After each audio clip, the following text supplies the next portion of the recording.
저와 함께 4월의 말씀 로마서 8장 28절 말씀을 암송하시면서 주님 앞에 예배자로 나아가시겠습니다. 우리가 알거니와 하나님을 사랑하는 자 곧 그의 뜻대로 부르심을 입은 자들에게는 모든 것이 합력하여 선을 이루느니라. 아멘.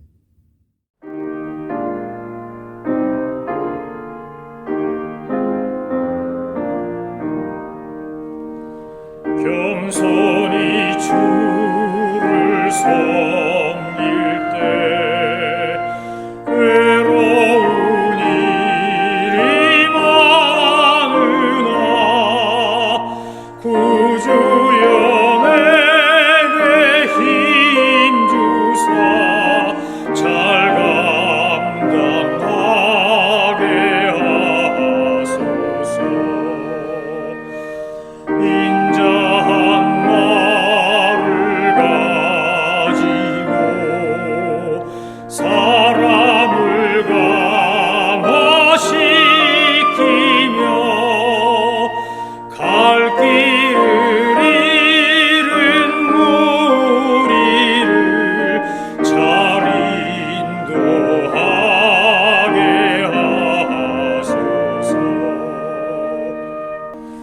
구주의 귀한 인내를 깨달아 알게 하시고 굳건한 믿음 주셔서 늘 승리하게 하소서.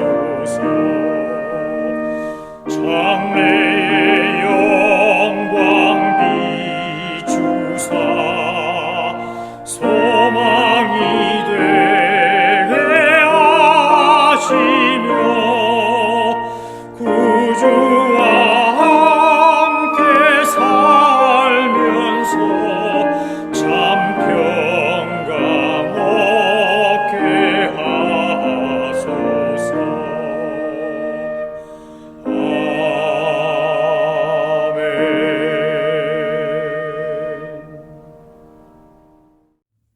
하나님께서 오늘 우리에게 주신 말씀은 다니엘서 5장입니다.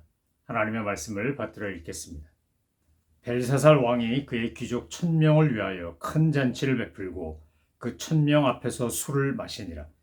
벨사살이 술을 마실 때 명하여 그의 부친 느부갓네살이 예루살렘 성전에서 탈취하여 온 금, 은 그릇을 가져오라고 명하였으니 이는 왕과 귀족들과 왕후들과 후궁들이 다 그것으로 마시려 함이었더라.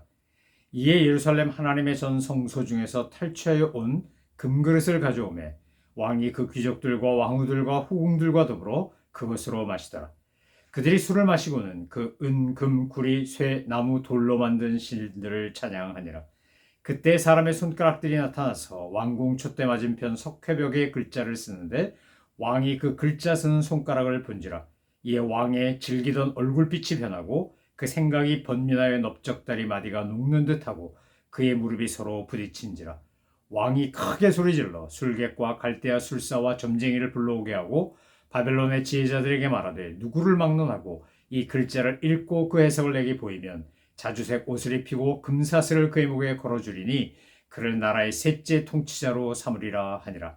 그때 왕의 지혜자가 다 들어왔으나 능히 그 글자를 읽지 못하며 그 해석을 왕께 알려주지 못하는지라. 그러므로 벨사살 왕이 크게 번민하여 그의 얼굴빛이 변하였고 귀족들도 다 놀라니라. 왕비가 왕과 그 귀족들의 말로 말미암아 잔치한궁에 들어왔더니 이에 말하여 이르되 왕이여 만수무강하옵소서.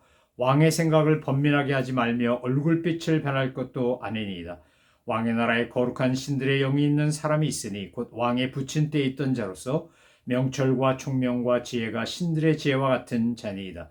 왕의 부친 느부갓네살 왕이 그를 세워 박수와 술객과 갈대아 술사와 점쟁이의 어른을 삼으셨으니 왕이 벨드사살이라 이름한 이 다니엘은 마음이 민첩하고 지식과 총명이 있어 능히 꿈을 해석하며 은밀한 말을 밝히며 의문을 풀 수 있었나이다. 이제 다니엘을 부르소서. 그리하시면 그가 그 해석을 알려드리리이다 하니라. 이에 다니엘이 부름을 받아 왕이 앞에 나오매 왕이 다니엘에게 말하되 네가 나의 부왕이 유다에서 사로잡아 온 유다 자손 중에 그 다니엘이냐? 내가 내게 대하여 들은즉 내 안에는 신들의 영이 있으므로 내가 명철과 총명과 비상한 지혜가 있다 하도다. 지금 여러 지혜자와 술객을 내 앞에 불러다가 그들에게 이 글을 읽고 그 해석을 내게 알게 하라 하였으나 그들이 다 그 해석을 내게 보이지 못하였느니라. 내가 대하여 들은즉 너는 해석을 잘하고 의문을 푼다 하도다. 그런즉 이제 내가 이 글을 읽고 그 해석을 내게 알려주면 내게 자주색 옷을 입히고 금사슬 네 목에 걸어주어 너를 나라의 셋째 통치자로 삼으리라 하니 다니엘이 왕에게 대답하여 이르되 왕의 예물은 왕이 친히 가지시며 왕의 상급은 다른 사람에게 주옵소서. 그럴지라도 내가 왕을 위하여 이 글을 읽으며 그 해석을 아뢰리이다. 왕이여 지극히 높으신 하나님이 왕에 붙인 느부갓네살에게 나라와 큰 권세와 영광과 위엄을 주셨고 그에게 큰 권세를 주셨으므로 백성들과 나라들과 언어가 다른 모든 사람들이 그의 앞에서 떨며 두려워하였으며 그는 임의로 죽이며 임의로 살리며 임의로 높이며 임의로 낮추었더니 그가 마음이 높아지며 뜻이 완악하여 교만을 행함으로 그의 왕위가 폐함받으며 그의 영광을 빼앗기고 사람 중에서 쫓겨나서 그의 마음이 들짐승의 마음과 같았고 또 들나귀와 함께 살며 또 소처럼 풀을 먹으며 그의 몸이 하늘 이슬에 젖었으며 지극히 높으신 하나님의 사람 나라를 다스리시며 자기의 뜻대로 누구든지 그 자리에 세우신 줄을 알기에 이뤘나이다.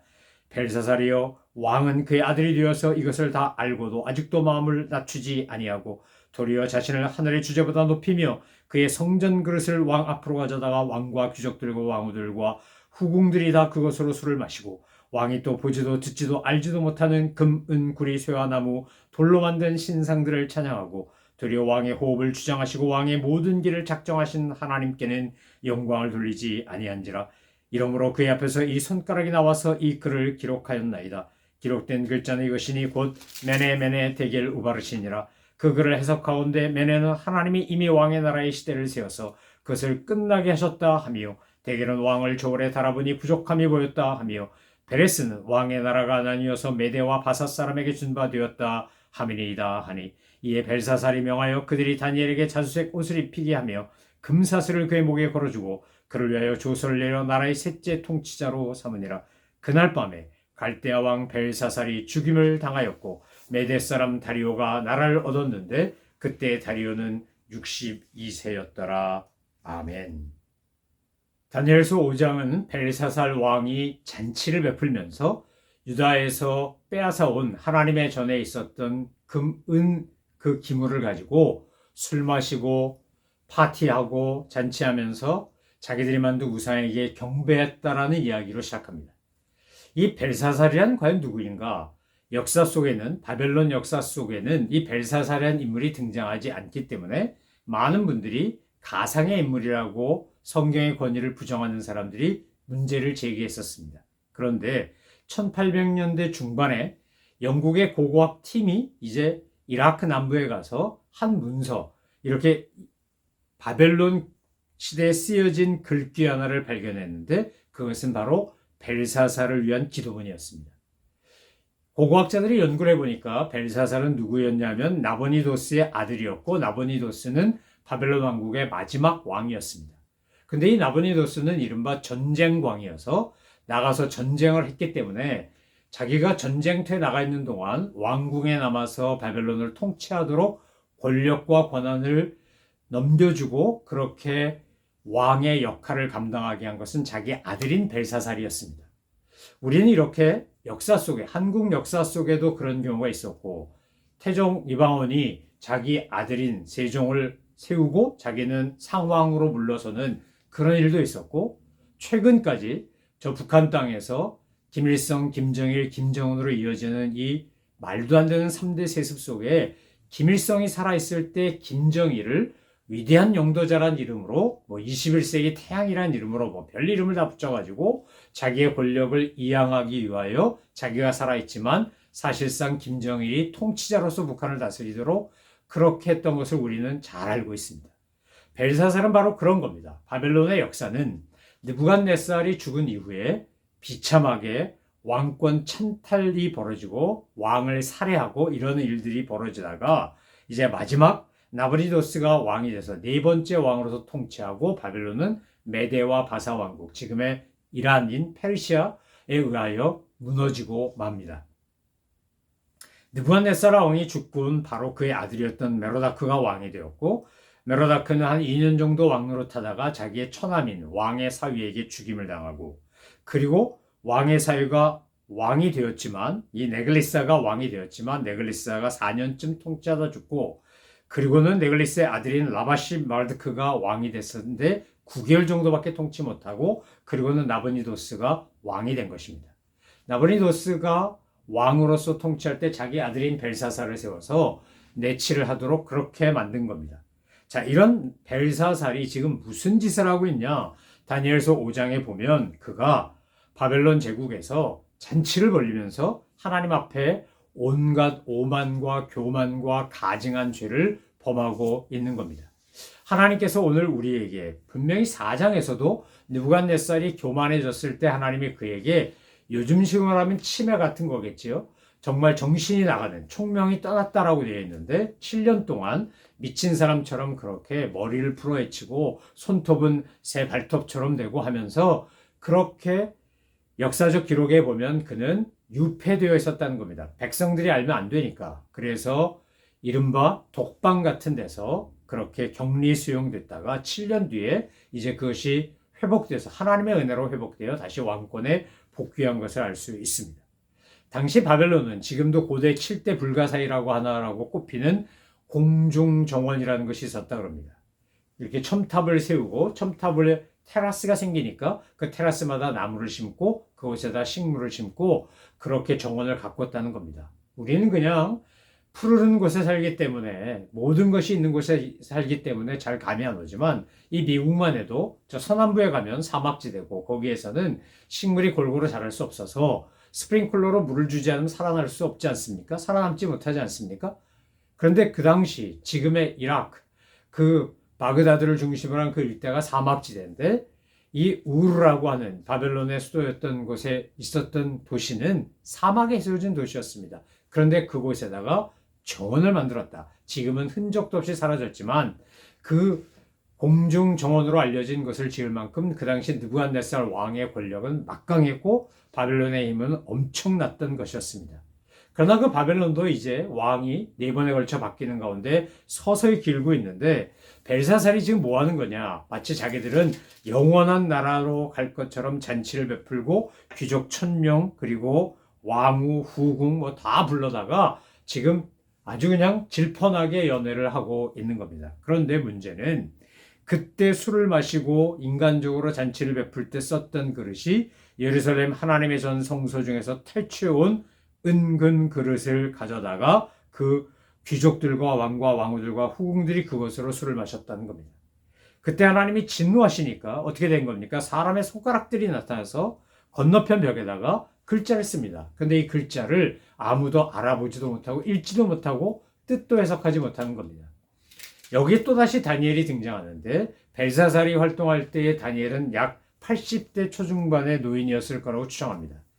느부갓네살 앞에 나왔을 때는 10대 소년이었지만 이제는 나이가 많은 그런 노인이 된 겁니다. 이제 벨사살이 누구든지 이 글자를 읽고 해석하는 사람에게는 셋째 치리자를 삼겠다. 첫째 치리자가 자기 아버지고 둘째 치리자가 자기니까 셋째 치리자로 삼겠다는 건 정말 합당한 표현입니다. 그렇게 엄청난 것을 제안하면서 이것을 풀으라 그러는데 옛날 느부갓네살 왕이 꿈을 꿀 때도 그랬지만 벨사살이 요구한 데도 불구하고 바벨론의 어느 지혜자도 박수, 술객 누구도 그것을 풀지 못합니다. 왜 그렇습니까? 그것은 하나님이 벨사살과 또 이 바벨론 왕국에 보낸 경고의 메시지이기 때문에 이건 하나님의 사람만이 풀 수 있는 겁니다. 그럼 왜 벨사살은 이런 가증한 잔치를 벌였을까? 아마 우리 바벨론 왕국은 절대 망하지 않는다라고 하는 자신감을 드러내기 위함일 것이었을 것이고 또 하나 백성들의 어떤 불만이나 또는 전쟁으로 인해 지쳐 있거나 이랬을 때 그들의 마음을 무마하고 민심을 무마하기 위해서 그랬을 거란 생각이 듭니다. 바벨론 성벽은 2겹으로 되어 있고 매우 견고했고 정말 한 번도 그 바벨론 성벽을 무너뜨린 외적이 없었기 때문에 자신만만했다는 겁니다. 그러다 보니까 어떻게 하는 겁니까? 그러다 보니까 교만해져서 범죄합니다. 하나님 앞에서 아주 의도적으로 범죄합니다. 계획적으로 범죄합니다. 여러분 모르고 죄 짓는 것도 안 좋은데 잘못된 건데 의도적으로 죄를 짓는다. 이건 얼마나 잘못된 겁니까?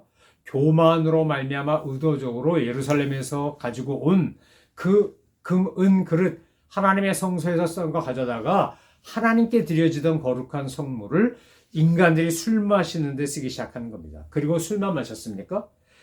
23절 후반절에 보면 그가 어떻게 하는 겁니까? 그 전 기명을 가져다가 왕과 귀인과 왕후들과 후궁들과 술을 마시고 보지도 듣지도 알지도 못하는 금, 은, 동, 철, 쇠와 또 나무와 돌 같은 것으로 만든 우상에게 경배하고 찬양하고 도리어 하나님 생명을 주관하시고 모든 것을 주관하신 하나님 앞에 영광을 돌리지 않았던 겁니다.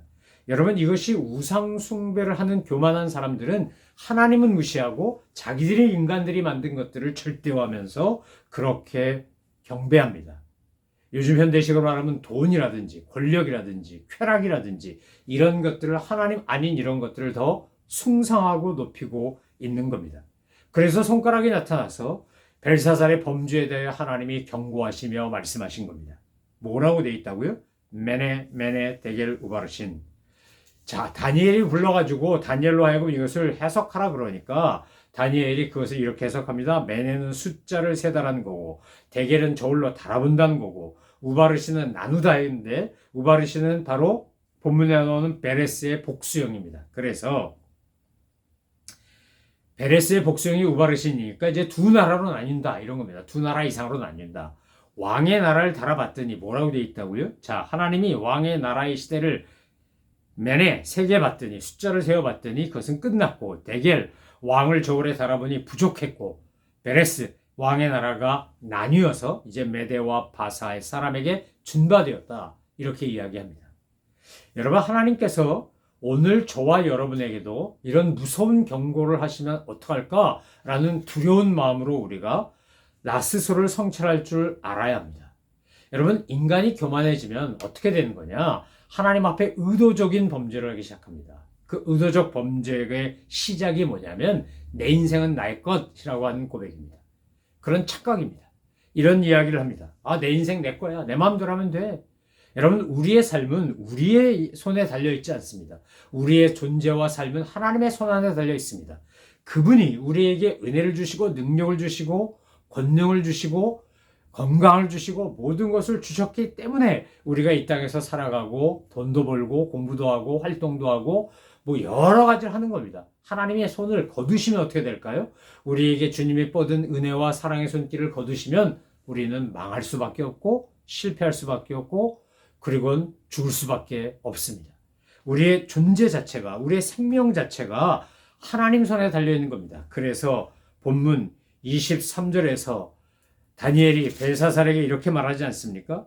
자신을 하늘의 주제보다 높이며 그의 성전 그릇을 왕 앞으로 가져다가 왕과 귀족들과 왕후들과 후궁들이 다 그것으로 술을 마시고 왕이 보지도 듣지도 알지도 못하는 금, 은, 구리, 쇠와 나무, 돌로 만든 신상을 찬양하고 도리어 왕의 호흡을 주장하신 하나님 앞에 지극히 거룩하신 하나님 앞에 영광을 돌리지 않았습니다. 라고 벨사살 왕의 죄에 대하여 정확하게 지적하고 있는 겁니다. 여러분, 우리가 하나님 앞에서 겸손하게 정말 우리 자신을 주님의 은혜 가운데 있는 존재라고 여긴다면 우린 절대로 벨사살 왕 같은 이런 교만하고 의도적인 죄를 지으면 안 됩니다. 벨사살을 통하여 하나님이 다니엘의 입을 통해 들려주신 인간의 존재 목적과 이유가 무엇입니까? 그것은 바로 하나님께 영광을 돌리고 하나님을 경배하며 찬양하는 것입니다. 오늘 저와 여러분이 내가 정말 섬기고 숭상하고 경배하고 찬양하는 존재가 무엇인가를 한번 살펴보십시오. 다 바꾸어 말하면 여러분이 가장 귀하게 여기고 여러분이 가장 소중하게 여기는 것이 무엇인지 점검해 보십시오. 벨사살은 자기의 이름, 이 바벨론 왕국, 이 연회, 즐거움, 자기들이 만든 우상 이런 거 즐기고 경배하고 찬양하고 높였습니다. 여러분, 아무짝에도 도움이 안 되는 금, 은, 동, 구리, 나무, 쇠 이런 걸로 만든 우상 아무 도움이 안 됩니다. 왜요? 오늘 다니엘이 그 글자의 의미를 해석하고 난 뒤에 9절, 30절, 31절이 뭐라고 되어 있습니까? 벨사살이 다니엘에게 금사들도 씌워주고 자주색옷도 입히고 셋째 총자로 삼았지만 그것은 단 하루 만에 끝나고 맙니다. 왜요? 그날 밤에 갈대아 왕 벨사살이 죽임을 당했습니다. 메대 사람 다리오에게 죽임을 당하고 왕국이 무너져 버립니다. 여러분, 오늘 우리가 정말 주님 앞에서 말씀대로 살고 믿음으로 살고 주의 영광 위에 산다라고 하는 것은 한 치 앞도 내다보지 못한 우리가 어떻게 우리의 존재와 생명을 내가 마음대로 할 수 있다고 생각하겠습니까? 하나님 앞에서 내 존재와 생명을 주님께 맡겨드리고 주님의 은혜 가운데 겸손히 감사하며 사는 겁니다. 그래서 내가 가장 소중하게 여기는 것이 돈도, 명예도, 권력도, 나 자신도, 내 자녀도, 부모, 형제도 아닌 하나님이어야 하는 겁니다. 왜요? 그분이 주셨기 때문에 내 생명이 있고, 그분이 주셨기 때문에 능력이 있고, 그분이 주셨기 때문에 오늘 내 삶이 있기 때문입니다. 여러분, 우리 예수 믿는 사람은 한마디로 말하면 예수님과 함께 십자가에서 죽고 예수님과 함께 다시 살아서 비록 육체 가운데 살지만 내 안에서 예수님을 믿는 믿음으로 사는 겁니다. 하나님께 영광을 돌려드리고 하나님의 목적하신 바대로 우리에게 주신 사명을 이루기 위해 사는 겁니다. 그래서 우리는 하나님 앞에서 정말 주님에게만 초점을 맞추고 주님께만 영광과 경배를 돌리며 살아야 합니다. 여러분이 돈이 많건 성공했건 유명해졌건 무엇이 되었든지 간에 그것이 마치 여러분의 노력과 능력과 여러분 자신의 잘남으로 인하여 된 것이라고 착각하지 않으시기를 바랍니다. 벨사살과 비교가 되지 않는 느부갓네살조차 교만했을 때 그는 7년 동안 그렇게 짐승처럼 살아야 했습니다. 하물며 벨사살이겠습니까? 그가 뭘 했습니까? 느부갓네살처럼 정복을 하고 전쟁을 하고 임의로 살리기도 하고 죽이기도 할 만큼 절대 권력자였습니까? 태어나 보니 왕의 후손인 것 뿐입니다. 정말 아무것도 한 게 없습니다. 그런데도 벨사살이 온갖 교만을 다 떨면서 정말 하나님 앞에 드려졌던 거룩한 성물로 자기의 술잔을 삼은 거 아닙니까? 여러분, 벨사살만 이렇게 하는 게 아니라 우리도 그럴 수 있다는 사실을 잊지 말으셔야 합니다. 하나님 앞에서 나를 쳐서 복종하고 날마다 겸손히 그리스도의 십자가를 지고 주님의 뒤를 따르고자 하지 않는다면 우리도 벨사살처럼 또는 느부갓네살처럼 교만하다가 범죄하고 징계받고 망할 수 있다는 사실을 잊지 않으셔야 합니다. 추수감사절을 맞이하면서 정말 지난 시간을 돌아보고 하나님 앞에 감사하며 우리가 더욱 하나님 앞에 겸손하게 이 모든 것이 나의 나 된 것이다 하나님의 은혜라 고백하며 주님과 함께 믿음으로 동행하시는, 그래서 달아보니 시대가 끝났고 부족하고 나뉘는다가 아니라 내가 너를 보니 정말 충분하고 아직도 충분히 남았고 너의 나라가 왕국이 네 가문이 번성할 것이다. 이런 하나님의 은혜와 복을 누리는 우리 모든 믿음의 식구들 되시기를 소망하며 축원합니다. 기도하겠습니다. 하나님 아버지, 지난 1년을 돌아보며 이 추수감사절에 하나님 앞에 예배하며 찬양하며 경배합니다. 나의 나 된 것이다 하나님의 은혜라. 사도 바울의 고백이 저희들의 고백이고 모든 것 다 주의 은혜였는데 당연한 것 하나도 없었는데 저희가 너무 당연히 여기며 살고 있지 않은지 돌아보게 하여 주옵소서. 늘 감사하고 주님 앞에 경배하는 저희들 다 되게 하여 주옵소서.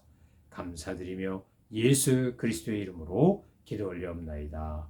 아멘.